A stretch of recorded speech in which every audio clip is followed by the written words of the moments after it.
Okay, thanks. Yeah, you see it, so I managed. The motto of my presentation is, if you torture the statistics enough, it will confess. This is more about economic facts, and I will try to prove that they are not exactly facts, and they are a very good example of everything which is happening in society, and it has a whatever nature of a process, not so much of something which is done one forever. So before I start, I would like to ask a question. Many of you drink this bottle of water. Do you know whether the bottle or the water in the bottle has been stolen or not? I believe you don't know. Do you know whether the water in the bottle or the revenue from selling the bottle goes to finance a Bulgarian Nazi party? No, I don't know either. I don't know the answer to the latter question. I know the answer for the first question, whether it was stolen or not. But I will return to that, later. Economic knowledge is something very special, and I believe the humanitarian and social knowledge is something very special for one very simple reason. It is not information. Information is something which is out there. Knowledge comes when people make choices for action. If they don't make choices, there is no knowledge. It's information, it's data. And if you torture the data long enough, you will get everything you want. Knowledge appears only a result of choices. And this choice is always either available at carefully selected or uncarefully selected bundle of information and data. Another thing which is very important. Oh, okay. Yeah.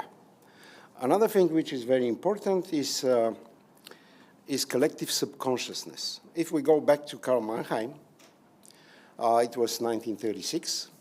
In his first and second chapter of Ideology and Utopia, he basically says that every social condition can lead to attempts to control collective unconsciousness. And then in later chapters, he mentioned that when there is a situation of reflection on social conditions, the very reflection moves the subconsciousness into superego. So something of the sort was the understanding of Freud, something of the sort is the folklore, something of the sort is Wilhelm Reich's, his book of 39, which was published when he was in exile, Die Massenpsychologie des Faschismus, basically said something very simple. When the superego cannot control the subego, for example, the universities, academics, journalists, public figures, talking heads, do not manage to control inferior passions, then inferior passions come to control the society. And he, of course, meant Germany in late 20s until the winning elections in 33. Same is Victor Klemperer. The Lingua Teti Imperii, which was written immediately after the war, when he remained in East Germany in 47, basically shows how the language of the Third Reich did not manage to be somehow contested by the reasonable German academia, politicians, businessmen, just the opposite. So the businessmen were bought by the government.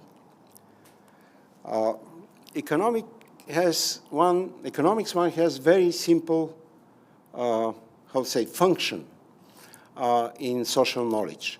And this is the function of putting limits of human utopias, and especially on political utopias. And there are practical issues related to that, or practical limits. When other people's money stops coming in, then the government, should, whatever the government, it might be communist, it might be Stalinist, it might be whatever, Trump, it might be, say, Boyko Borisov, you name it. So then, whatever the government, they should try, to be more reasonable, more real, and somehow adjust to the lack of resources. Because governments, and this is one of the axioms of economic thinking, governments, like individuals, do not possess the entire knowledge, and then they do not possess all the resources they would like to have in order to finance their ideas. And when they don't have these resources, politicians and governments are very likely to do the first thing they can, and the first thing they can do is something stupid rather than something reasonable. So this is the practical thing. There are theoretical, foundations of the function of economics to put limits to political and human utopias. And these theoretical foundations have been found in Bastiat, Kenneth Arrow, Friedrich Hayek, Ronald Coase, James Buchanan, Edmund Phelps. And here we speak about 4 types of illusions. These are monetary illusions, price illusions, fiscal illusions, statistical illusions. If you have questions, I can explain, what does it mean. There are 2 types of false economics or false economy. This is the folklore economics and false economy. Briefly, false economy is an economic situation in which you think that you win, but you are actually losing. Of course, there are other types of illusions. There are cognitive illusions, especially related with some of the macroeconomic methods. And also there are cultural illusions. And if we go back to Norbert Wiener, he used to speak about culture as a noise in the bundle of information. Okay, let's go to the next one. Status quo and the capacity of the society to forget. Status quo. I mean, yesterday, Susanne spoke about the nostalgia in East Germany, former East Germany. Nostalgia is something like a status quo. It is based on selective forgetting and selective memory, and this is something normal. If there is no selective memory, if there is no forgetting, then the society cannot move from one phase to another. Development is impossible. If everybody lives with the past, you go either to nationalism. Karl Deutsch was defining nationalism as false understanding or false self-esteem about yourself, united by hatred to someone. So this is something which very often happens with both memory and nostalgia.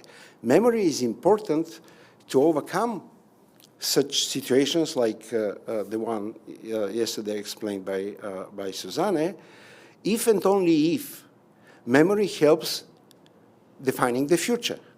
If individuals or groups or social groups, strata, live in the past, this is not good. So if people don't have a future, they live in the past, and the manner they interpret the past, defines the future, which is not always good. So several examples. Number one is, let's start from history. Hungary used to be called the happiest barrack of the social camp. Why? Because in October 56, Hungary was invaded by the Soviet Union. And it was a harsh situation. About 2,000 were killed. Most of the government was sent to restored gulags and that sort of stuff. But what happened afterwards is that you cannot control any society only by force. That's why Hungarians in 57 were given, and I can explain what they were given as a freedom to operate, especially to operate the economy, and that's how they came to the goulash socialism, or the happiest barrack of the communist camp. they had the right to travel. We did not have the right to travel. In 57, it was 2 years after I was born, in 57, 1,080 Bulgarians left the country. Of them, about 50–60% were government employees. And about 1,500 foreigners came to Bulgaria. So Hungarians since 57 were always free to travel. So that's why they were happy. Prague summer. Of course, before Prague spring, there was Prague fall, Prague autumn. Then was Prague spring, and then was Prague summer. So 73% of high school students in Czech Republic today do not know what happened in August 68. So why? Obviously, the superego cannot shape, the subconsciousness or the unconsciousness. The Freudian term is unbewusste, so it's not subconsciousness. And there is another case about the prosperity under the ancient regime, and I will come to this because it's a case of today, and it will be published, I believe, before we finish the talk. The next slide is about cliches which complicate fighting the economic disinformation. The first complication comes from understanding of interest. Very often people speak about economic interest, which is something bad, especially in Bulgaria, or they speak of national interest, which is bad, internationally. But the very word interest comes from inter esse. In Latin, it is living between, it's cohabitation. The interest must be something very different, from what is being understood. The second cliché which complicates fighting economic disinformation is the left and right division of the political spectrum. From an economic standpoint, it is misleading dichotomy because of one very simple reason. And economics, what is relevant is distinction between power, government or collective power, and liberty of individual. And this has been mentioned by Peter Drucker in his reflection on Mussolini and Hitler regimes in late 30s. So he basically wrote that when socialism proves that it is not working, it immediately goes to nationalism. The next thing which is very interesting is the understanding of populism. About, I think, 6–7 years ago, the Oxford University published the 3 volumes Encyclopedia of Populism, and they counted about 28 or 29 types of populism. What is important here is to understand what is populism and have some common denominator in order to then define it with this left, right, extreme, or just electoral, and that sort of stuff. So, and populism should be defined, in my point of view, and I come to the case, as a successful or unsuccessful endeavor to represent something which is not existing as a common interest. So what lies beneath the populism, and we have been discussing this with Boriana a couple of months ago, behind the populism is the total distrust of the populist towards the electorate or the population. Because if they trust the population, they would not allow themselves attempting to present something which is not existing as a common interest. Finishing. And here's the case from today. This is the data from IMF and the World Bank, and this is the prosperity of Bulgaria from 1980 to 21. So, how many? On 22nd of October, a Bulgarian blogger had published exactly the opposite. Bulgaria was the richest in 1960, and now it is the poorest. So one of the very famous journalists in Bulgaria, Krassen Stanchev, working for France Press, the fact check of the France Press, we started, how to say, arguing or collecting data to prove that that information published by that blogger was fake. So it will be published only today. So between 22nd of October and 8th of November, we spent, Rossen Bossef and I, we spent about 48 hours, my time, I don't know how much is his time, writing letters to the World Bank, checking, the information, because the World Bank was quoted there. It was also IMF was quoted. Rossen sent letters to the Statistical Office of IMF, of the United Nations, and that sort of stuff. There was nothing so eventually I checked the methodologies which could have been leading to this fake interpretation of economic past. And this is statistics. So I can explain what happened in order to have this reverse picture, but it's too complicated and too technical. Thank you. Thank you. This is my brochure. This is not fake. This is my brochure for the constitutional elections in 1990. My slogan was, if you want to be free, just be. It is not fake because, there were 2 interviews. If you want, you can check them. One was given in October 1990 and the other one in April 2012 by a leftist journalist who interviewed me. So I believe, he was correct, recording my answers. Thank you for your attention.